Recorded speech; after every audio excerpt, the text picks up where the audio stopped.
Those things? Yeah, I mean, I carry an FN 57. It's a Ruger 57 for me. It's the same ammunition type. We try to remain in caliber to be consistent throughout the ranch. Yeah, Make it easier. We try to get everybody carrying the same thing so that we just have to buy one kind of ammunition. Especially with ammo, it's hard to get as it is right now. Why do you carry? Personal protection.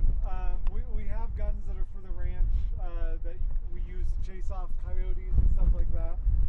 These guns aren't for that.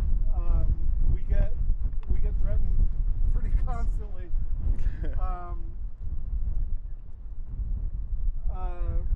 Yeah, I mean, we get death threats pretty constantly. We get, any kind of threat that you could imagine that a group of trans people living in a very red county would get. We receive those threats. Yeah, and not all just from the county too. No, yeah. Like, there's a lot that come from online, and a lot that come from outside of the county. Like, there's a lot of people that are, amazing in the county. It's a very small quadrant of people that wish us a whole lot of harm, and we've had incidents that kind of prove out the need to be able to protect ourselves in situations where we're out here, we're by ourselves. There isn't somebody that we can call, and there isn't a backup. We take care of ourselves out here, and we have vulnerable people on the ranch that can't take care of themselves. There's definitely a part of at least the leftist leaning gun culture where not everyone wants to be armed and not everyone should be armed, but those that can be should be protecting those who can't. So and there's plenty in the house as well who don't want to be handling a gun, who don't want to learn, really be proficient with them or carry them. So we, as many of us that can, will. Yeah. It's better to be prepared than be sorry. It's a very thin quotient.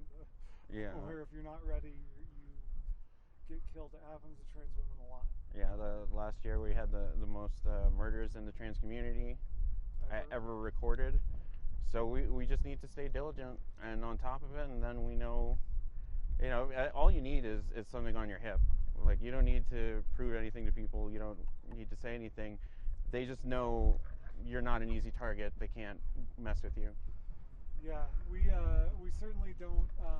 We open carry so that it's not a question, so that it's not something that, like, I don't want to, like, craftily pull out my gun and gun somebody down. I would prefer people understand that we're armed and just leave us alone, because really at the end of the day, that's all we want. It's to ward off violence. Like, that's really it. And it's amazing how effective it is. Yeah, and we have a range here. We practice every day. I mean, not every day, but we're around our guns every day. Like, you can't afford to shoot a gun every day. Ammo's expensive. It is. And so in short supply right now. After the pandemic, every shelf was cleaned out. Yeah. There's places that advertise. We have 9mm now because you just can't find it much anymore. Well, and community defense is important, and in order to do that, like, that's firearms. Do you wish that you did not have to? Absolutely. Love to not have to freaking carry a gun. Yeah, like, that's it detracts from our day-to-day life. It adds a layer of stress that who wants? Like, yeah, there's always the potential for negligent discharge. Yeah. And we live around people, and that's why we make a habit of disarming out the doors so that we're not carrying inside the house around the people we love. I've certainly never strolled down a street showing people my gun. Yeah, we're very hesitant when people even ask to see it, to pull it out of our holsters. There's nothing about gun culture we love. It's more the functionality and the necessity of owning firearms is an everyday reality for us. Did you own them before you came to Custer County? I did. Bonnie was very strictly anti-gun. I grew up in New York, so there's a very leftist or liberal, not really leftist, mindset towards guns, the centrist perspective of everyone should just be disarmed. And I believed in that fully until I moved away from it. It's, everyone around there is pretty much unarmed, so you don't really see the threat of people who might be dangerous carrying them. And then once you're out here and they're literally marching down the street, you gotta arm yourselves to be sure that you'll be safe. Yeah. Thank you guys. Yeah. I just one more. Sorry. Sure. Then you know that all of that Yeah. sun is helping. Yeah, Yes. the sun helps tremendously. Yeah. We're much closer to it. Because I had you facing a certain way while we asked that question. Oh, yeah. Okay. I'm going to have to. So they're the same Ammo. the same bullet for both of our firearms, but they're different manufacturers. Okay. And we chose this bullet because of range and distance And accuracy. and accuracy. But yeah, that's mine. Nothing fancy, just a really good solid gun.